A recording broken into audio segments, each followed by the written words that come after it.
Today, our reality includes lots of hand washing, sanitizing, mask wearing, and disinfecting. So, if we follow all these best practices to be clean, are we really clean?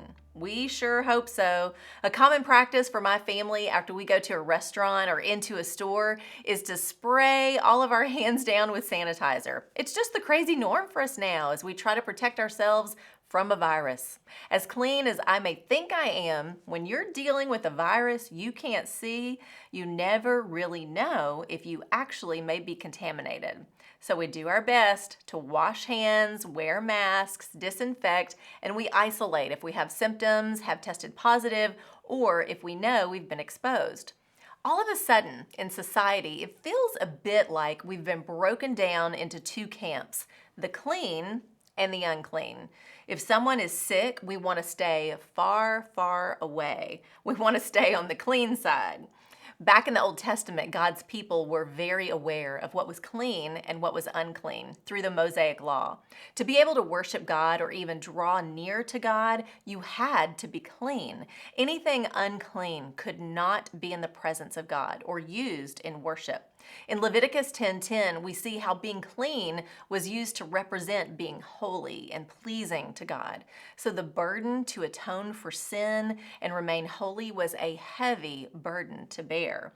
There were things you couldn't eat, touch, or do because you would be considered unclean.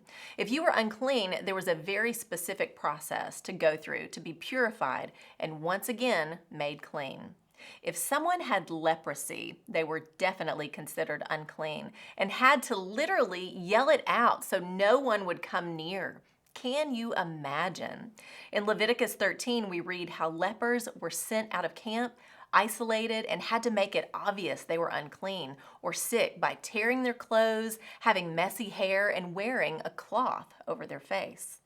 Trying to stay clean before the Lord was a daunting task in the Old Testament. Thankfully, Jesus, the promised Messiah, made a way for all who will believe to be clean, not only with truth and how we should live and the choices we make, but more importantly, on the inside. Luke 11:37-41. When Jesus had finished speaking, a Pharisee invited him to eat with him. So he went in and reclined at the table. But the Pharisee was surprised when he noticed that Jesus did not first wash before the meal. Then the Lord said to him, "Now then, you Pharisees clean the outside of the cup and dish, but inside you are full of greed and wickedness. You foolish people, did not the one who made the outside make the inside also? But now, as for what is inside you, be generous to the poor, and everything will be clean for you." Did you catch that? Jesus didn't wash his hands. And in the eyes of the Pharisees or religious leaders who prided themselves on trying to be perfectly clean on the outside, following every law, they couldn't believe Jesus wouldn't follow that rule. Jesus called them out, shining a light on the true, greedy, and prideful, unclean condition of their hearts.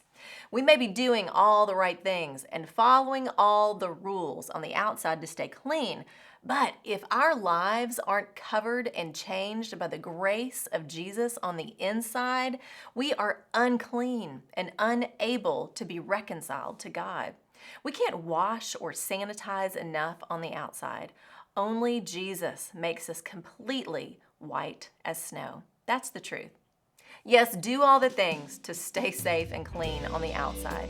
But remember, when it comes to being clean or unclean in the eyes of the Lord, what matters is the condition of your heart. I'm Lori Klein.